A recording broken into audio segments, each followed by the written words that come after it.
Accessory digestive organ के अंदर next part है pancreas. So pancreas is an amazing gland. It is a mixocrine gland. Part of it is endocrine and part of it is exocrine. तो इसका कुछ part exocrine होता है और कुछ पार्ट एंडोक्राइन होता है। यह एक रेट्री पेरिटोनियल ग्लैंड होती है जिसकी साइज होती है लगभग 12 से 15 सेंटीमीटर यह लंबी होती है और लगभग 2.5 सेंटीमीटर यह चौड़ी होती है।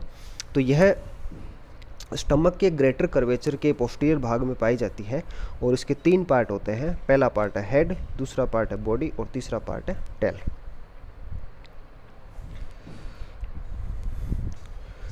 तो इसके एक्सोक्राइन पार्ट के द्वारा पैनक्रियाटिक जूस का फॉर्मेशन किया जाता है जो कि छोटी छोटी डक्ट्स के द्वारा कलेक्ट किया जाता है और ये छोटी छोटी डक्ट्स अल्टीमेटली 2 प्रकार की डक्ट्स बनाती, 2 बड़ी डक्ट्स बनाती हैं। तो पहली डक्ट है पैनक्रियाटिक डक्ट या डक्ट ऑफ विरसंग और दूसरी डक्ट है एक्सेसरी डक्ट या डक्ट ऑफ सेंटोरेडी।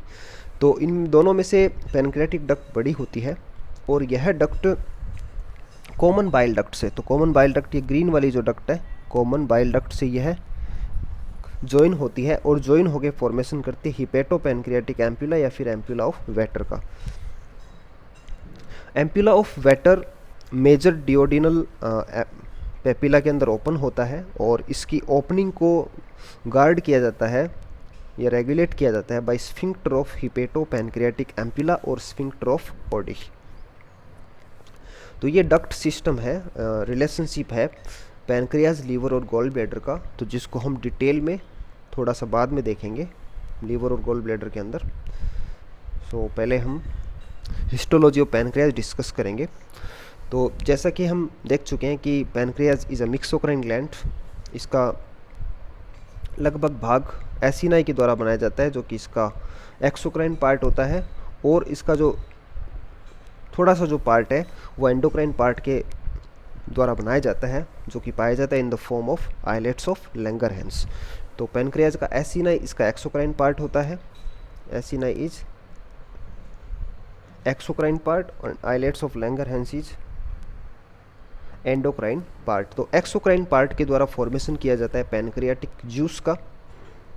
तो पैनक्रियाटिक जूस पैनक्रियाटिक डक्ट और डक्ट ऑफ सेंटोरिनी के माध्यम से डिओडिनम के अंदर उसको सेंड किया जाता है, डिओडिनम के अंदर उसको प्रवाहित किया जाता है। तो पैनक्रियाटिक जूस जो है ये कुछ डाइजेस्टिव एंजाइम्स और आयंस का ब्लेंड होता है जो कि बहुत इंपॉर्टेंट होता है in the process of digestion of food.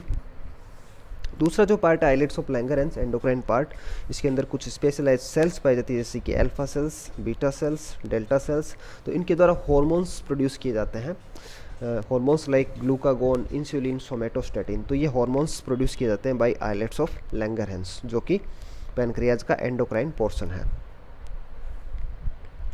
Next part है लीवर एंड गॉल ब्लैडर।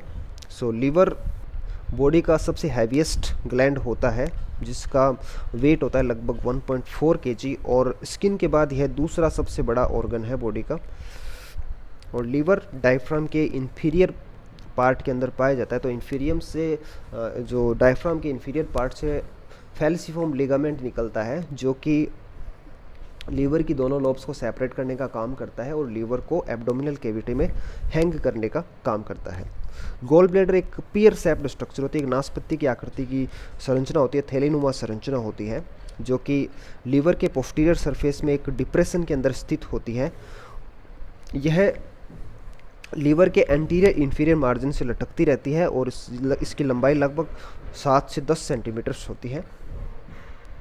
तो अब हम लीवर, पैनक्रियाज और गॉल ब्लैडर का रिलेशनशिप देखेंगे किस प्रकार से अंतर संबंधित होता है। तो लीवर जो होता है यह 2 लोब्स का बना होता है, right lobe and left lobe. तो राइट लोब जो होती है ये लेफ्ट लोब की तुलना में थोड़ी बड़ी होती है। इन दोनों लोब्स के बीच में फैल्सिफॉर्म लिगामेंट पाया जाता है जो कि अराइज होता है डायफ्राम से और इसके फ्री मार्जिन के ऊपर, फ्री एंड के ऊपर दूसरा लिगामेंट और पाया जाता है, राउंड लिगामेंट या फिर लिगामेंटम टेरिस जो कि अम्बिलिकल वेन का रेमनेंट होता है। उसके बाद अगर हम बात करें गॉल ब्लैडर की तो इसके 3 पार्ट होते हैं, फंडस, बॉडी और नेक। तो गॉल ब्लैडर से जो डक्ट निकलती है उसे हम बोलते हैं सिस्टिक डक्ट और जैसे कि हम आगे देखने वाले लीवर की हिस्टोलॉजी के अंदर कि लीवर से दो प्रकार के डक्ट्स निकलते हैं, राइट हिपेटिक डक्ट और लेफ्ट हिपेटिक डक्ट। तो राइट हिपेटिक डक्ट और लेफ्ट हिपेटिक डक्ट कंबाइन होकर फॉर्मेशन करती है कॉमन हिपेटिक डक्ट का, कॉमन हिपेटिक डक्ट।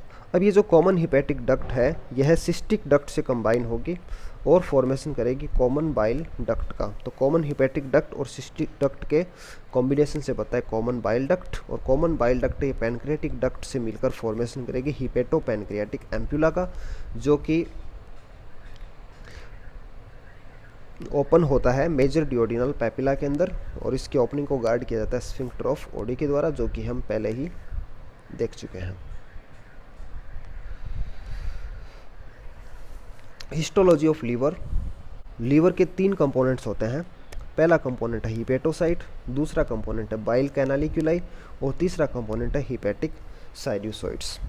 तो हिपेटोसाइट्स लीवर की फंक्शनल सेल्स होती हैं और ये स्पेशलाइज्ड सेल्स होती हैं जो कि कई प्रकार के फंक्शन करती हैं। तो इनके फंक्शन मेटाबॉलिक हो सकते हैं, सिक्रेटरी हो सकते हैं, और यह लीवर का लगभग 80% वॉल्यूम बनाती है। हेपेटोसाइट लीवर का 80% वॉल्यूम बनाती है। साइट्स कुछ अरेंजमेंट्स बनाती है, इनके 3D अरेंजमेंट को बोलते हैं हिपेटिक लैमिनी। दूसरा जो पार्ट है बाइल कैनालिक्यूलाई, ये छोटी छोटी डक्ट्स होती हैं जो हिपेटोसाइट्स द्वारा प्रोड्यूस किए गए बाइल को कलेक्ट करने का काम करती है। उसके बाद बाइल कैनालिक्यूलाई से जो बाइल है ये जाएगा बाइल डक्ट्यूल के अंदर, और बाइल डक्ट्यूल से ये चला जाता है बाइल डक्ट के अंदर। तो एक स्ट्रक्चर का और फॉर्मेशन किया जाता है जिसे हम बोलते हैं पोर्टल ट्राइएड। तो पोर्टल ट्राइएड के अंदर 3 कंपोनेंट होते हैं। पहला है बाइल डक्ट, दूसरा है ब्रांच ऑफ हिपेटिक आर्टरी और तीसरा है हिपेटिक पोर्टल वैन। तो इन तीनों को मिला के बोला जाता है पोर्टल ट्राइएड। तो पोर्टल ट्राइएड के 3 कंपोनेंट है, बाइल डक्ट, हिपेटिक आर्टरी और हिपेटिक वैन।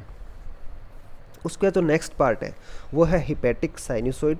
तो हिपेटिक साइनोसॉइड स्पेशल प्रकार के हाईली परमिएबल, तो hepatic sinusoids are highly permeable blood capillaries.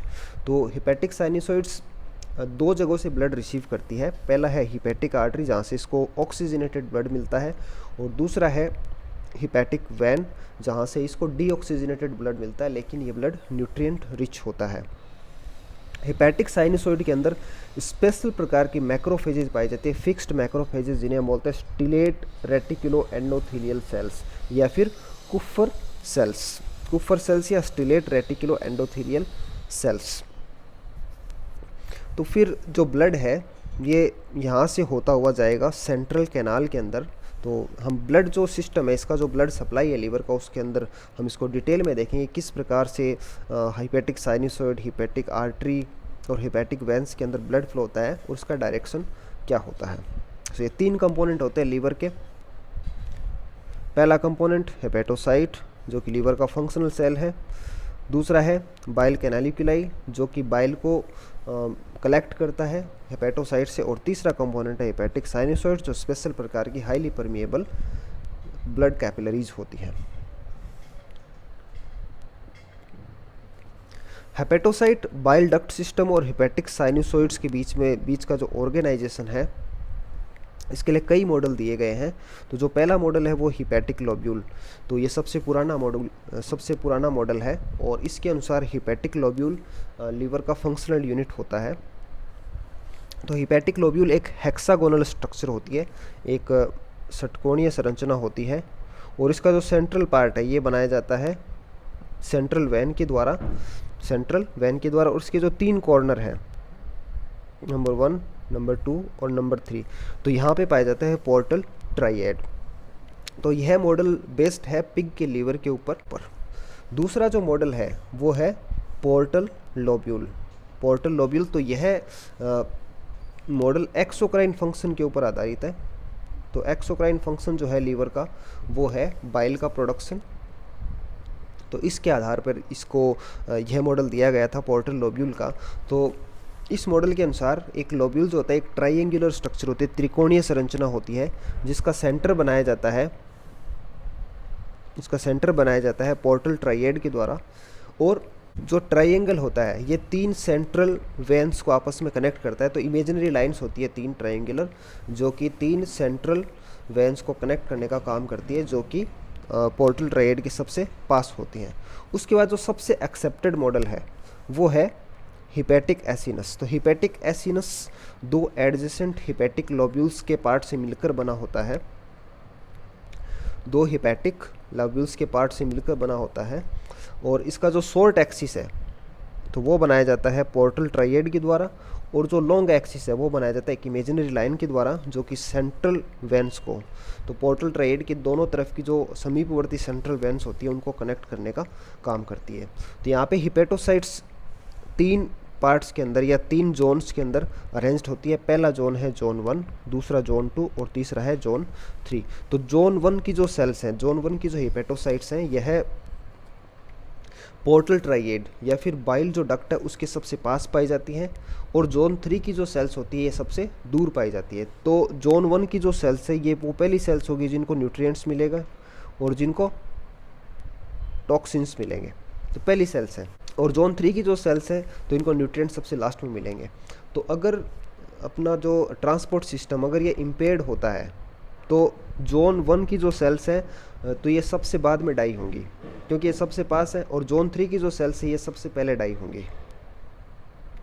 उसके बाद अगर रीजनरेशन की बात आती है तो जोन 1 की सेल्स सबसे पहले रीजनरेट होंगी। उसका कारण ये है कि इनको सबसे पहले न्यूट्रिएंट्स मिलेंगे। और सेकंड थिंग ये भी है कि जो ग्लूकोज आएगा तो ग्लूकोज को, एक्स्ट्रा जो ग्लूकोज है उसको ग्लाइकोजन में कन्वर्ट किया जाएगा। तो ये सबसे ज़्यादा काम किया जाएगा जोन 1 की सेल्स के द्वारा, क्योंकि ये सबसे ज़्यादा कॉन्टैक्ट में इनको सबसे ज़्यादा ग्लूकोज मिलेगा। तो इसके आधार पर ये 3 जोन्स बनाए गए हैं। तो ये सबसे ज़्यादा एक्सेप्टेड मॉडल है हिपैटिक एसिनस।